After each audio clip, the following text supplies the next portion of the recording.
1 Corinthiens chapitre 13. Quand je parlerai les langues des hommes et des anges, si je n'ai pas l'amour, je suis un airain qui résonne ou un symbole qui retentit.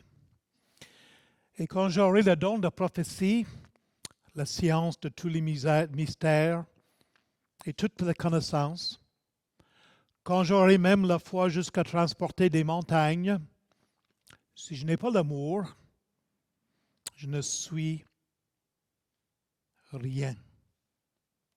Et quand je distribuerai tous mes biens pour la nourriture des pauvres, quand je livrerai même mon corps pour être brûlé, si je n'ai pas l'amour, cela ne me sert à rien. L'amour est patient.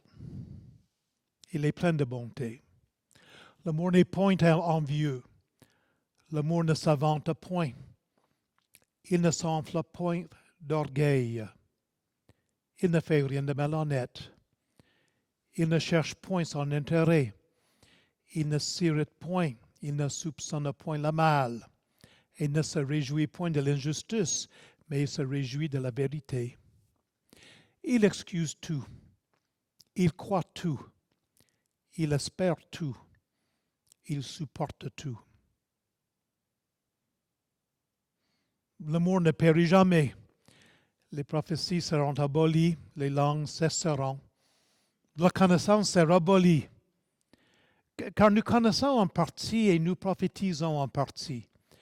Mais quand ce qui est parfait sera revenu, ce qui est partiel sera aboli. Lorsque j'étais enfant, je parlais comme un enfant, je pensais comme un enfant, je raisonnais comme un enfant.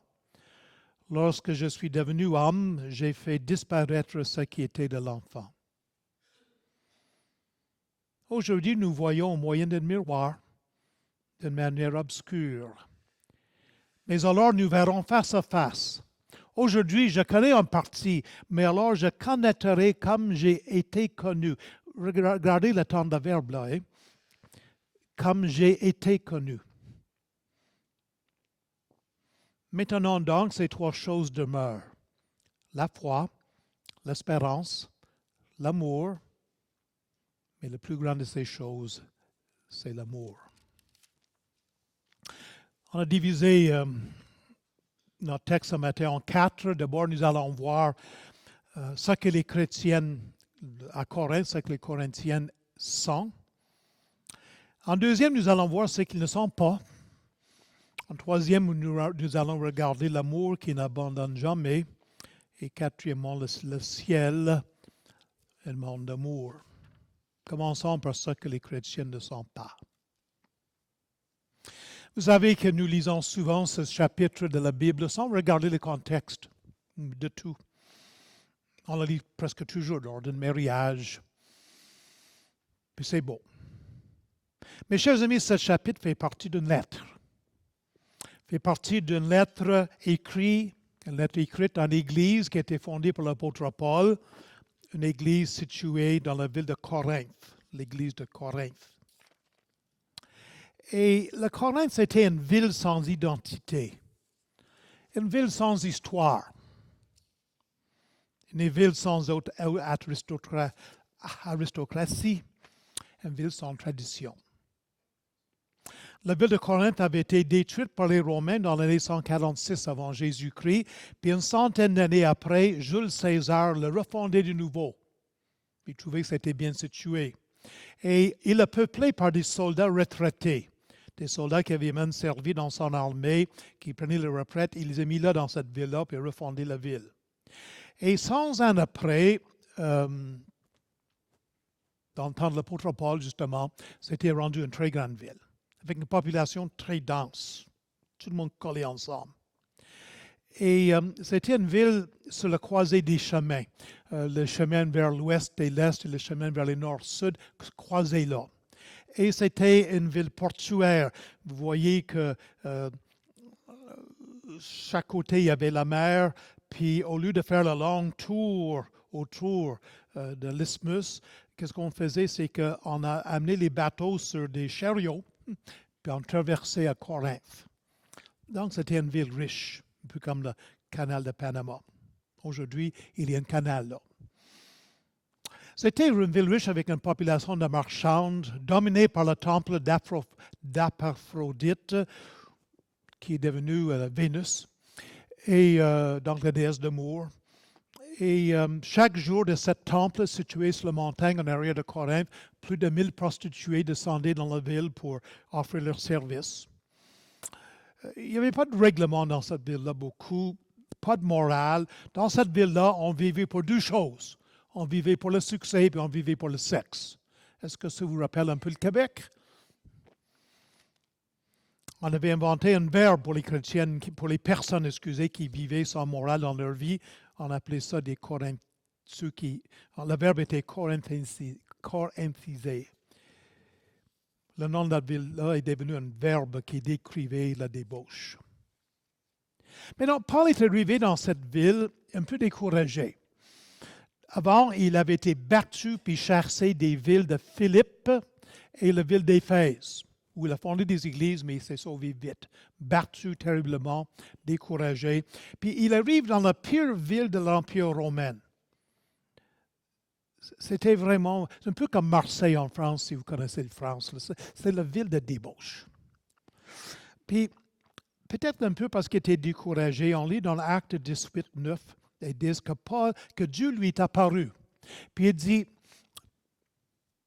Paul, je promets de faire une grande œuvre dans cette ville immorale puis sans borne.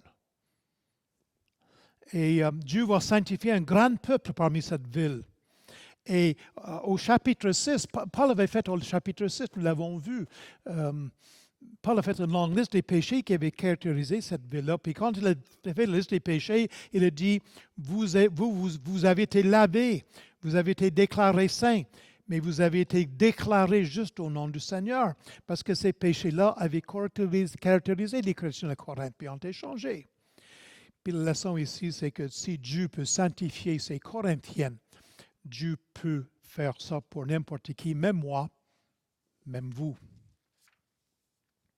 Pensons à l'Église. C'est une Église remplie de personnes orientées vers le succès. Tout comme la ville de New York, je dirais. Puis, c'était des personnes brillantes, capables et très douées. Les gens allaient à la ville de Corinthe pour faire de l'argent, pour opérer un commerce. Il y avait beaucoup de dons extraordinaires puis miraculeux présents dans cette Église. On les voit depuis quelques semaines. Il y avait des grands prédicateurs, des orateurs, des faiseurs de miracles, des personnes qui parlaient en langue, puis qui prophétisaient, puis qui possédaient beaucoup de foi. Puis l'Église était remplie de ça.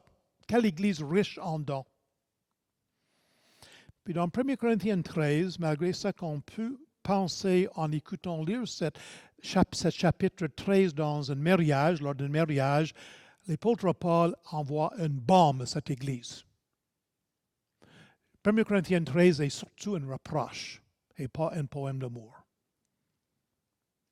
L'apôtre Paul dit, vous pouvez posséder des dons spirituels et miraculeux sans être des chrétiens spirituels et même sans être chrétienne. Wow! Clac! Tu peux parler en langue, recevoir des révélations, comprendre des vérités spirituelles. Vous pouvez être engagé dans ta religion au point de donner ta vie. Tu peux donner toutes tes possessions pour les pauvres sans accomplir quoi que ce soit pour plaire à Dieu. Il se passe toute une journée qu'il n'y a pas une personne religieuse extrême, pour ne pas le nommer, qui s'entoure de bombes puis s'explose pour tuer les infidèles. Ces personnes-là donnent leur vie pour leur religion. Est-ce qu'ils ont la vérité? Cela vous surprend? Mais pensons un peu à certains exemples dans les Écritures. Pensons à Balaam. Pensons à Saül. Pensons à Judas. Balaam, un prophète, je ne sais pas son arrière-plan. J'ai hâte d'arriver au ciel et poser des questions à Moïse sur ce personnage-là. Balaam, qui est une sorte de prophète, qui a toute une réputation, qui semble avoir été inspiré par Dieu. Par 3 fois, il a prophétisé sur le peuple d'Israël, puis que de belles paroles qui sont vraies, qui prédisent un avenir brillant pour le peuple de Dieu. Mais son cœur était méchant, il ne voulait que de l'argent. Puis moi, je ne m'attends pas à voir Balaam au ciel, même s'il était prophète. Puis Saül, ce grand roi, choisi par le peuple pour être le roi, lui aussi a prophétisé. Lui aussi. Est-ce qu'on va voir Saül au ciel? Je le souhaite, mais je suis loin d'être certaine. Puis Judas. Vous souvenez-vous que Jésus a envoyé ses 12 disciples partout, les apôtres partout, là, puis ils ont guéri des gens, puis ont sorti des démons, mais Judas aussi. Il a suivi le Seigneur Jésus-Christ pendant 3 ans et demi. Il y avait le meilleur des professeurs, le meilleur des modèles, le meilleur des coachs, comme on dit maintenant. La parole de Dieu nous dit que Judas est allé à sa place. Puis sa place n'était pas le ciel. Non, la Bible est remplie d'exemples de personnes qui semblent avoir toutes sortes de dons et qui n'avaient rien dans leur cœur de Dieu. Jésus a dit, à un moment donné, dans Matthieu chapitre 7, il a dit des paroles qui me font peur. Plusieurs me diront en ce jour-là, Seigneur, Seigneur, n'avons-nous pas prophétisé par ton nom? N'avons-nous pas chassé des démons par ton nom? Et n'avons-nous pas fait beaucoup de miracles par ton nom? Alors je leur dirai ouvertement, je ne vous ai jamais connus. Imaginez-vous donc un gars qui a prêché, un gars qui a fait des miracles, c'est plein de la télévision. Puis il rencontre Dieu, puis Jésus leur dit, je ne vous ai jamais reconnu, retirez-vous de moi, vous qui commettez l'iniquité. Quelle parole solennelle. Chers amis, Paul compare le don public le plus extraordinaire, ceux qui parlent en langue, ceux qui prophétisent, extraordinaire dans cette Église. Il dit, vous êtes un airain qui sonne ou un symbole qui retentit. C'est bien poétique, mais en arrière de là, il se cache toute une réalité. Parce que quand les fidèles entraient dans un temple païen, comme l'oracle de Delphi ou l'oracle d'Aphrodite qui était à Corinthe, les prêtres qui étaient là sonnaient un airain, puis on faisait retentir un symbole à mesure que les gens rentraient dans l'Église. Puis ça avait comme but de réveiller les dieux, parce que vous savez que les dieux des païens étaient toujours à moitié endormis. L'histoire d'Élie sur le mont Carmel, où ce qui tue les 400 prophètes. Chers amis, leur Dieu dormait. Élie se moquait de Baal, puis disait, oh, il est parti en voyage, il dort, crie plus fort, il va peut-être se réveiller. Hein? Puis l'apôtre Paul, lorsqu'il dit que quand vous êtes en public, vous êtes comme un airain qui sonne ou un symbole qui retentit, il parle avec des gens qui connaissaient le sens de ces mots-là. Il est en train de dire vos dons extraordinaires de prophétie et de langue ne sont pas différents des païens. Pas du tout. Chers amis, rappelons-nous toujours, puis je n'ai pas mis ça sur le PowerPoint, attendez-moi un petit peu s'il vous plaît. Rappelons-nous que les dons spirituels peuvent toujours être imités. On peut imiter des dons spirituels, mais on ne peut pas imiter le fruit de l'Esprit. Le Saint-Esprit de Dieu qui habite parmi son peuple se manifeste au moins de 2 personnes différentes, par les dons de service et par le fruit de l'Esprit. Les dons de service sont de l'extérieur, le fruit de l'Esprit, c'est à l'intérieur. Et le fruit de l'Esprit ne peut pas être imité. Ça vient du cœur. Les dons publics, les dons de service peuvent être imités. Il ne faut pas juger la spiritualité de quelqu'un par leurs dons. Dangereux cela. Chers amis, est-ce que vous savez que dans l'histoire, que les Jésuites ont parlé en langue? Est-ce que vous savez que les musulmans dans certains pays parlent en langue? Les bouddhistes, les hindous?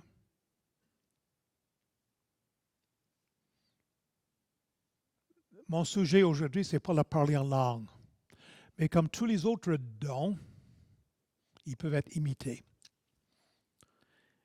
Celui qui avait rencontré Saül, puis Judas, puis Balaam en premier a dû être bien impressionné par eux. des personnes très douées, mais le don ne représentait pas un intérieur qui était vraiment spirituel. Revenons au cliché 13. Paul dit encore qu'on peut mourir pour sa foi, mais cela ne démontre pas nécessairement le vrai amour et ne plaît pas toujours à Dieu. Imaginez-vous donc être prêt à mourir pour sa foi. Non, ça ne prouve rien de ça. Il dit encore qu'on peut donner généreusement aux pauvres sans être motivé par l'amour et sans plaire à Dieu. Il y a une belle histoire du fermier et du noble. Voyez-vous, un jour, il y avait un fermier qui aimait beaucoup son roi, qui trouvait qu'il était bon, puis extraordinaire, puis faisait du bien au peuple. Puis ce fermier, qui n'avait pas grand-chose, il était pauvre, puis il avait un tout petit terrain, mais dans sa terre, il s'est poussé une énorme carotte. Beau, une belle orange. Puis il a dit, j'ai pas grand-chose à donner mon roi, mais il a nettoyé la carotte, il a frappé la porte du palais, puis il a donné la carotte au roi. Puis il dit, je vous aime tellement, j'apprécie tellement votre bonté envers ton peuple, que tu es bon. C'est juste ça que je peux te donner, ma carotte. Le roi était tellement heureux qu'il a donné à ce fermier une récompense. Il a doublé la grandeur de son terrain, de sa terre, pour son agriculture. Une noble a entendu parler de cela, puis il a dit, ouais, mais il dit, lui, pour une carotte, il y a eu quelques arpents de terre. Moi, je vais l'amener le meilleur de mes chevaux. Puis tu vas voir qu'est-ce que le roi va me donner, moi. Le noble se présente au roi, puis il dit, grand roi, voici, je t'amène mon meilleur cheval. Le roi l'a regardé, puis il a lu dans son cœur. Puis il dit, sortez de mon palais, méchante noble. Ce fermier m'a donné une carotte. Toi, tu t'es donné un cheval. Je te connais tes motivations. Les deux, le fermier et le noble, ont tous les deux fait un cadeau. Les motivations étaient différentes, n'est-ce pas? C'est ça le point que l'apôtre Paul fait. Quelques applications ici. D'abord que ceux qui ont un ministère public ou un ministère quelconque dans l'Église locale, qui sont reconnus comme étant doués un peu ou beaucoup. Puis j'aimerais le redire encore, mon don spirituel ne démontre pas ma spiritualité. Puis mes bien chers amis, c'est trop facile de rechercher notre identité dans notre ministère plutôt que dans notre relation avec Dieu. Je vais le relire cela, je vais le redire. Non, je ne le ferai pas. On n'a pas le temps.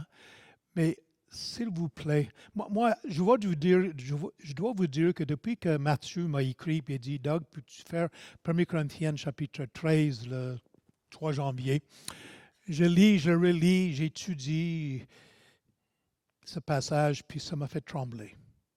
Est-ce que c'est possible pour moi de trouver mon identité dans mon ministère d'enseignement plutôt que dans ma relation avec Dieu? Puis j'ai dû plier ma tête entre les genoux et dire, oui, c'est possible. C'est peut-être même la réalité un peu de mon cœur. Puis j'ai dû chercher la face de Dieu avec ça. Ça a été très difficile pour moi-même de dormir pendant quelques nuits en passant cela. C'est possible, cela. Cher ami qui a un ministère quelconque, peut-être que vous êtes reconnu comme ayant certains dons. Dieu dit, je ne t'aime pas à cause de ton ministère, mais je t'aime par pure grâce. Et je remarque dans ma vie, dans la vie des autres, qu'un des signes qu'on a trouvé notre identité dans notre ministère plutôt que dans notre relation avec Dieu, c'est lorsqu'on est facilement blessé puis facilement mis en colère. Si quelqu'un doute de notre capacité ou ne respecte pas assez notre capacité puis notre don, ou si quelqu'un préfère un autre prédicateur, ou si quelqu'un ne m'écoute pas assez dans ma grande sagesse, comment je réagis? Est-ce que je suis blessé? Est-ce que je me mets en colère? Et si c'est le cas, peut-être mon identité n'est pas placée au bon endroit.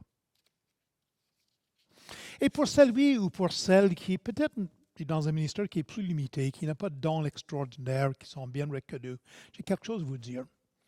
Il ne faut pas te décourager avec ça. il ne faut pas être envieux des autres. L'absence de certains dons n'est pas l'indication de ta valeur ou de ta spiritualité. Ta valeur n'est pas dans les dons que tu as ou que tu n'as pas. On voit bien le lien entre 1 Corinthiens 13 et 1 Corinthiens 12 puis 1 Corinthiens 14 qu'on va voir tantôt, qui va parler beaucoup des dons. Paul dit, vous, Église locale de Corinthe, vous trouvez votre identité dans vos dons? Non, c'est pas ça. Et si vos dons sont limités, j'aimerais vous dire que la grâce de Dieu dans votre vie n'est pas limitée. Pas du tout. Et même si tu ne trouves aucun don en toi, puis personne ne reconnaît des dons en toi, tu peux devenir la personne la plus spirituelle, la plus humble, la plus influente de ton siècle et estimée pour ta sagesse. Mon beau-père était pasteur dans un nombre d'églises de campagne. Je n'étais pas le meilleur prédicateur du monde, il n'y avait pas beaucoup d'éducation. Il était machiniste la semaine, il apparaît des tours, réparait des machines. La semaine, le dimanche, il prêchait des fois 3, puis 4, puis 5 fois. Justement, quand ma femme, Ellen, ne voulait rien savoir de moi, quand je faisais mes poèmes d'amour, je me suis ami avec son père. Puis ma femme jouait le piano pour son père dans toutes les églises qu'il visitait, puis moi j'allais avec lui, puis il me faisait prêcher. Alors elle était obligée d'être dans l'auto avec moi pendant qu'on allait dans ces églises-là. Elle ne me parlait pas beaucoup, mais ça a commencé avec ça. Chers amis, cultivez l'amour de Dieu dans ton cœur. Que tu sois doué, que tu sois peu doué, que tu sois beaucoup doué ou pas doué de toi, l'important, c'est de cultiver l'amour de Dieu dans ton cœur et c'est comme ça que Dieu va t'utiliser dans un ministère qui va avoir un effet à long terme. Deuxième point, c'est que les Corinthiens ne sont pas. Chers amis, l'amour chrétien est surtout un changement d'attitude envers soi-même. Okay? Et si on regarde les mots dans les versets 4 et 7, les mots sont intéressants. L'amour n'est pas envieux. Est-ce que vous enviez les autres? Je suis en train de préparer des études dans le livre de Proverbes pour un camp familial l'année prochaine, puis j'étudie beaucoup la question de l'envie. Dangereux. L'amour ne s'invente pas d'orgueil. C'est ce qu'on n'est pas supposé être. Mais le mot-clé ici, c'est que l'amour ne cherche pas son intérêt ou son propre intérêt. L'amour ne cherche pas son propre intérêt. C'est le mot-clé ici dans les versets 4 et 7. Parce que ne cherche pas son intérêt, voilà, c'est l'essentiel du péché. Ma nièce est chez nous avec ses 2 petites jumelles de 20 mois, 23 mois, je ne sais pas. J'ai une petite fille qui va avoir 4 ans dans les prochaines au mois de janvier, là, cette année. Puis je le vois grandir, puis elle est bien fun. Elle a beaucoup de... Elle en a dedans, elle. Puis elle, je suis capable. J'ai pas besoin de ton aide. Grand-papa. Maman, pas besoin de ton aide. Chers amis, les adolescentes, rendus à un certain âge, on n'a plus besoin de papa. Surtout pas besoin d'écouter. Puis il y a bien des adultes qui sont pareils aussi. On n'aime pas se faire dire. Puis en effet, je pense que quand j'étais adolescent, moi j'ai quitté la maison quand j'avais 15 ans, moi. Puis je ne voulais pas avoir besoin de mon père. Puis pour certaines personnes, on ne veut pas avoir besoin de Dieu parce que je ne veux pas être redevable envers lui. Je ne veux pas être redevable envers lui. Puis je déteste le fait que j'ai besoin de Dieu. Moi, je connais des personnes très bien auxquelles je parle du Seigneur à l'occasion. Puis ce qui bloque plus que n'importe quoi dans leur vie, c'est qu'ils ne veulent pas admettre qu'ils ont besoin de Dieu. Mon cœur dit à Dieu, je veux mon propre intérêt. Je n'ai pas besoin de la grâce de Dieu. Écoute bien là. Est-ce que tu penses que le diable comprend la grâce de Dieu? Est-ce que le diable comprend le plan de salut? Le diable comprend la grâce de Dieu, mais il déteste. Il déteste. Il ne cherche pas son intérêt. Et voici le signe que nous n'aimons pas vraiment. Il ne s'irrite pas, il ne soupçonne pas le mal.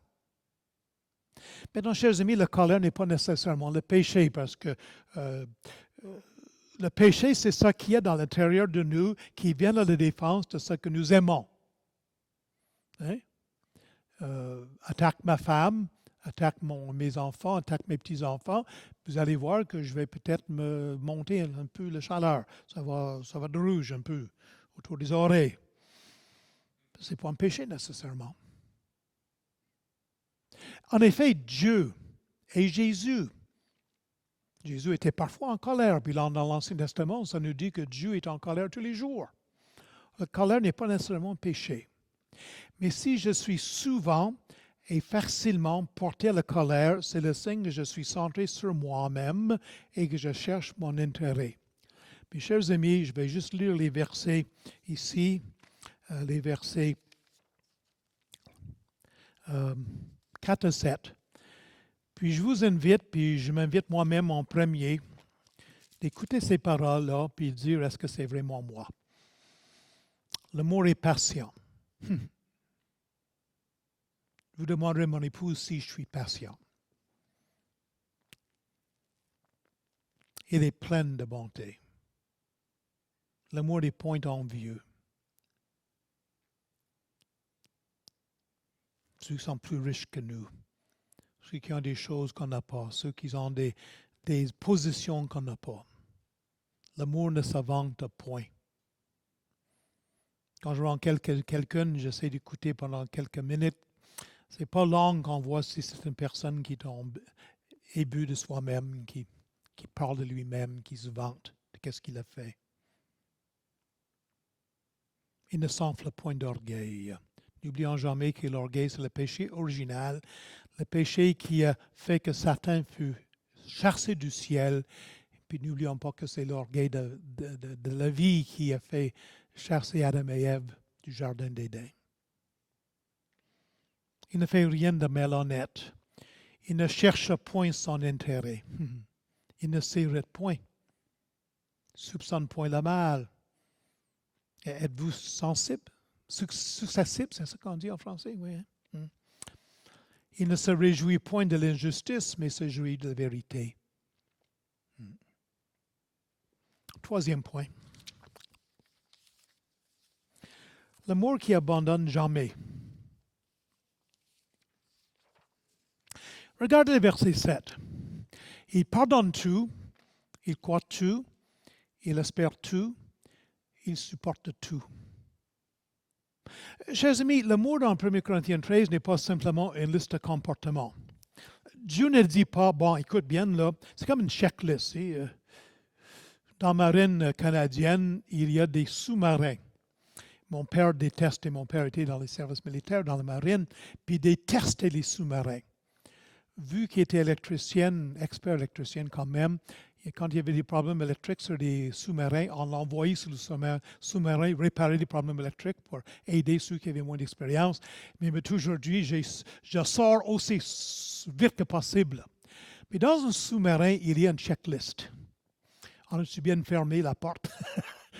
Un avion, un pilote d'avion, les checklists aussi, là, mais dans un sous-marin, si on ne ferme pas la hatch, la porte, là, on ne monte plus après. Hein, c'est dangereux. Hein? Il y a des checklists. Tu fermes tous les valves. Dieu ne dit pas que l'amour, c'est une gang. Tu sais, je ne suis pas orgueilleux, je n'ai pas envie aux autres, je ne me choque jamais, je n'irrite jamais. Ce n'est pas une checklist. Tous les matins, tous les soirs, là, tu passes ta liste, puis là, c'est comme ça que tu vas développer l'amour. Ce n'est pas ça l'amour chrétien. Parce que ce genre d'amour va toujours faillir. Ça ne va jamais marcher. Au fond de nous, nous cherchons un amour inconditionnel qui n'est pas basé sur ce que nous faisons. Écoutez-là. C'est pas vrai qu'on cherche un amour inconditionnel. On aime ça avoir des amis fidèles, un époux, une épouse fidèle, des parents fidèles, des enfants fidèles, qui nous aiment malgré nos défauts. Parce que plus qu'on s'approche à des personnes, plus qu'ils voient qu'on a des bobos. Hein? Voilà. Mes chers amis, nous n'aimons pas comme cela. Notre amour que nous, on veut avoir ça, ce genre d'amour inconditionnel-là, mais on n'est pas comme ça, nous. Hein? Puis, chers amis, cet amour-là, nous ne le trouvons pas ici sur la terre. On ne le donne pas aux autres. Le vrai chrétien n'est pas celui qui a un amour parfait pour les autres. Le vrai chrétien est celui qui a expérimenté l'amour de Dieu. C'est C.S. Lewis qui, je pense, explore mieux que n'importe qui. Dans le 17e siècle, il y avait Jonathan Edwards qui a beaucoup écrit sur cela, mais dans un anglais difficile à lire. Mais C.S. Lewis nous parle de ce concept que si on a un vrai besoin dans notre vie, dans notre cœur, que toute l'humanité a, puis si ce besoin-là ne peut pas être comblé ici-bas sur la terre, c'est parce que nous avons été créés pour un autre monde. C'est ça que Lewis nous enseigne en grande. Puis, chers amis, ce besoin que nous avons d'être aimés comme cela, puis oui, ce besoin d'aimer un autre comme cela, les autres comme cela, nous ne trouvons pas ça sur la terre, nous le trouvons seulement dans notre relation avec Jésus-Christ. Réalisons, sur le cliché 23, que la loi est basée sur l'amour. Si nous aimons notre voisin, nous ne volons pas, on ne ment pas, on ne commet pas l'adultère, parce qu'on aime. Puis Jésus, quand on lui a posé la question, c'est pourquoi le plus grand commandement, il a dit ceci, tu aimeras, amour, tu aimeras le Seigneur ton Dieu de tout ton cœur, de toute ton âme, de toute ta pensée. Puis après ça, il a dit, tu aimeras ton prochain comme toi-même, tu aimeras. Tu aimes Dieu, tu aimes ton prochain, ça c'est la loi, dit Jésus. Mais dans le passage que nous avons devant nous, 1 Corinthiens 13, avez-vous remarqué qu'ici, Paul personnifie l'amour?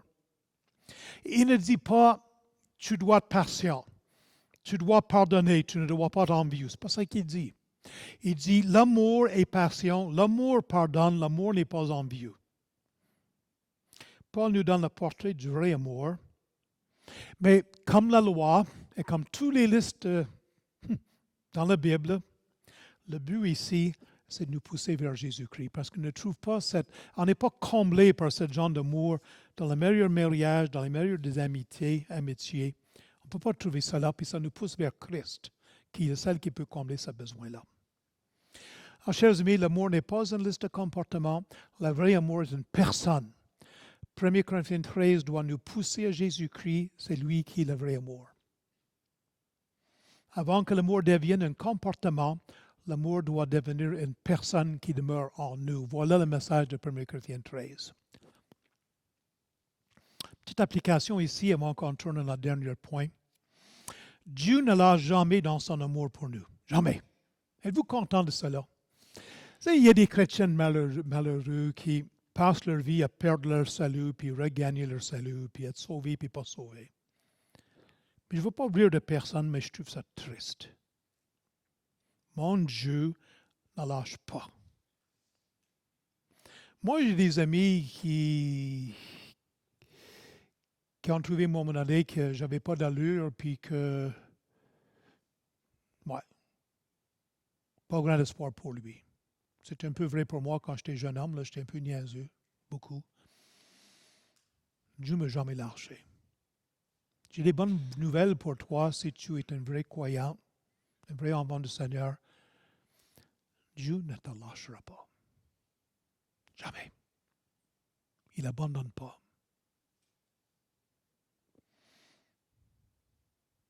Puis moi, mais vous, dans vos relations, avec vos amis, vos enfants, votre conjointe, est-ce que vous lâchez? Une des choses qui me triste le plus, c'est d'entendre parler de parents qui ont dit à leurs enfants, je ne veux jamais plus te revoir. Tu m'as trop fait honte. Ça ne va pas bien, je ne veux plus te voir. Ou des enfants qui disent ça à leurs parents. Ou des amis. Encore pire dans les mariages. Puis je ne veux pas culpabiliser des personnes divorcées puis remariées ici. Puis si vous êtes remariés, le Seigneur vous a fait grâce, puis faites pas les mêmes erreurs dans votre deuxième relation. Hein. Mes chers amis, il y aura beaucoup moins de divorces si vraiment on ne lâche jamais dans notre amour pour nous. Dieu ne m'aime même pas parce que je suis fidèle. Je ne gagne pas l'amour de Dieu par ma fidélité. Dieu m'aime parce qu'il m'aime. Puis moi, je dois apprendre à aimer comme cela. Puis parents, aimez vos enfants comme cela. Je suis parent d'enfants adoptés puis d'enfants en foyer d'accueil. Puis ces enfants-là ont souvent besoin de plus d'amour que les autres ou plus d'être rassurés de l'amour que les autres enfants. Puis une chose que j'ai appris comme papa, je n'ai pas été le meilleur des papas, j'ai fait des erreurs. Mais une chose que je comprends, c'est que nos enfants ont besoin de savoir que notre amour est inconditionnel.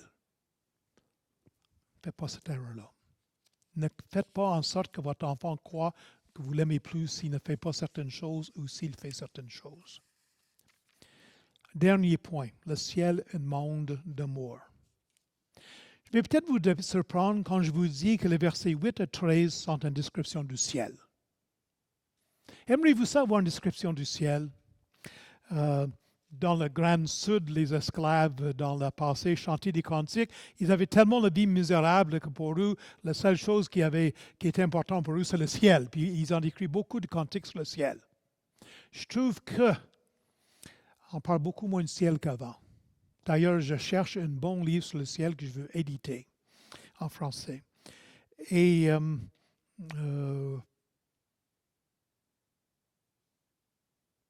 curieux de savoir si les routes au ciel sont pavées avec de l'or, si des gratte-ciel faits en cristal, puis si on va manger, puis qu'est-ce qu'on va manger, puis comment on va s'habiller. Je suis curieux de savoir tout ça. Puis 1 Corinthiens chapitre 13, versets 8 à 13 sont une description du ciel, puis ça ne parle pas de ça, de tout. Pas important ça. Vous savez que la prophétie puis l'espérance, en effet, tous les dons spirituels sont temporaires. Au ciel, on n'aura pas besoin de parler en langue. Tout le monde va parler français au ciel. Au ciel, je n'aurai pas besoin de faire des prophéties ou de lire des prophéties. Tout sera accompli, n'est-ce pas? Au ciel, il n'y aura plus besoin d'enseignement. On va tous avoir la pleine connaissance. Je vais tout savoir. Moi, je suis curieux, je veux tout savoir. Et au ciel, je vais tout savoir. En effet, tous les dons sont temporaires puis seront remplacés par la réalité, par l'amour. Puis voilà un des grands arguments de l'apôtre Paul ici. Dans l'Église de Corinthe, vous êtes vraiment constamment préoccupés par les dons. Mes chers amis, c'est juste pour un petit temps, ça. Puis, il n'y aura plus de dons au ciel. Puis au ciel, ça aura plus d'importance. La seule chose que nous pouvons avoir dans notre vie qui va durer jusque dans le ciel, c'est l'amour. Où est-ce que nous mettons nos efforts? Mettons donc notre priorité dans ce qui est éternel. N'est-ce pas? Le verset 12 enseigne que maintenant Dieu me connaît parfaitement. Vous voyez la fin du verset 12? Alors je connaîtrai comme j'ai été connu.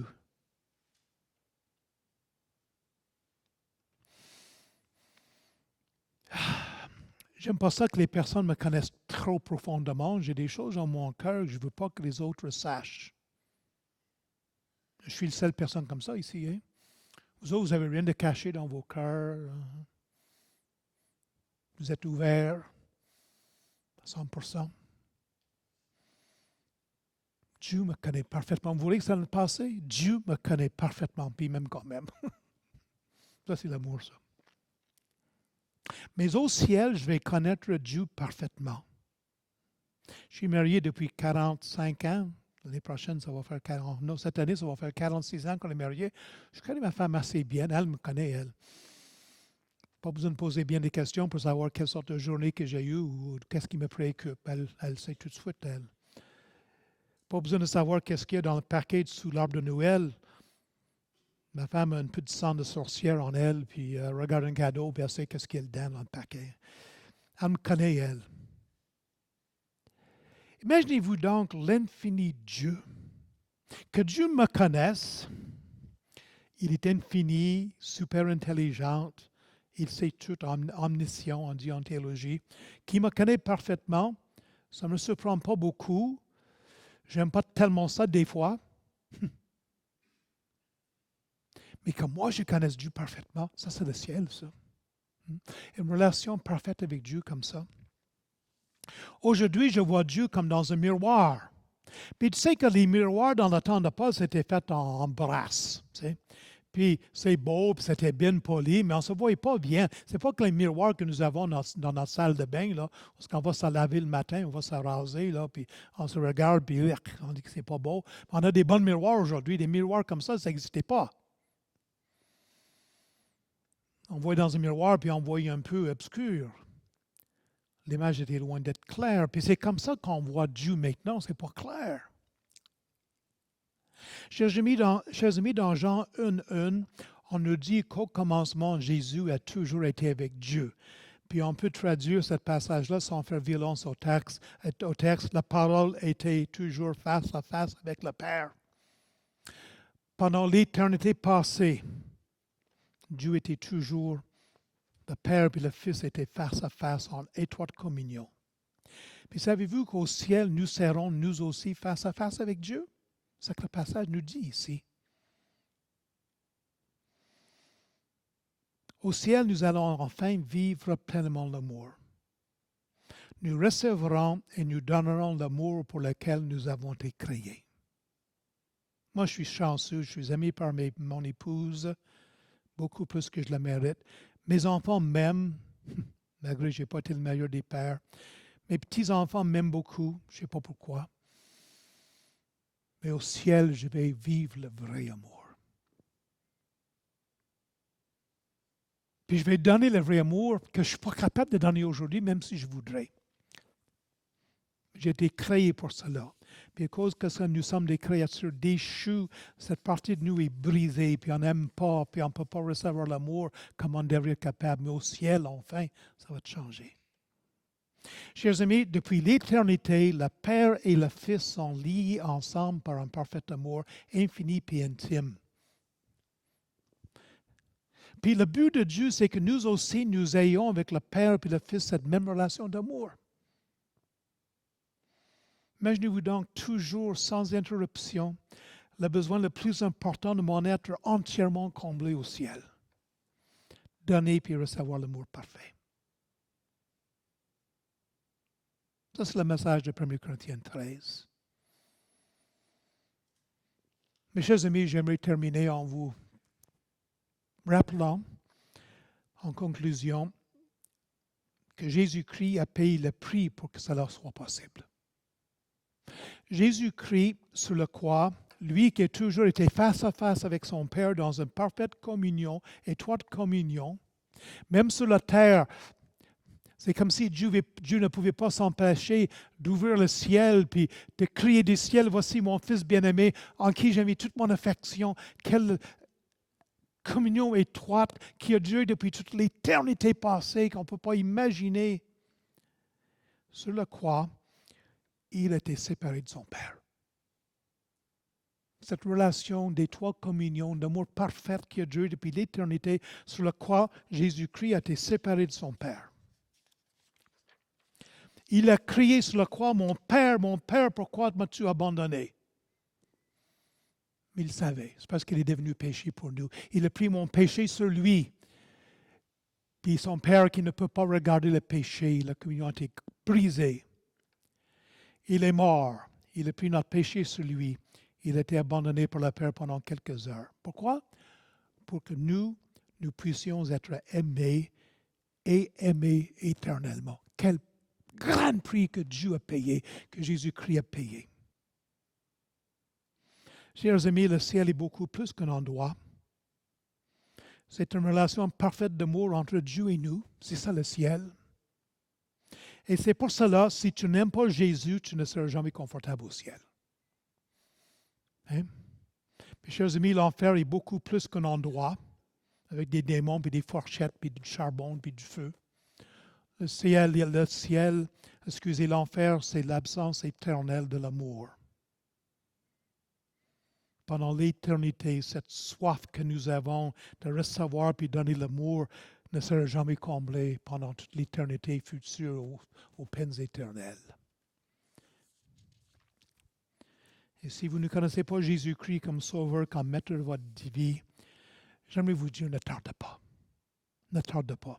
Recevoir Christ, l'amour de Christ, ce matin. Ne tarde pas. Nous prions.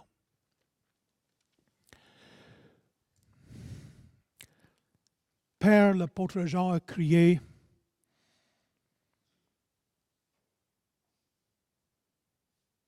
regarde, étonné comment le Père nous aimait pour que nous soyons appelés les fils de Dieu.